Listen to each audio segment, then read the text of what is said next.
Hi, I'm Vincenzo Villamena from Online Taxman. The question is, when do I switch from an LLC to an S Corp?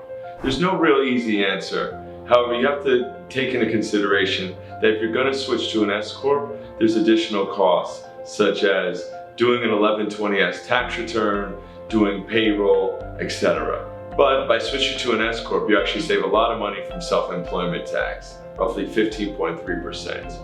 Generally, we recommend if somebody's making over $40,000, $50,000 of net income, then it might be time to think about a switch. But again, it depends on how much salary you can take from an S Corp versus distributions and a lot of other factors. If you have any questions, feel free to reach out to us at Online Taxman. We'd be happy to help. Thank you.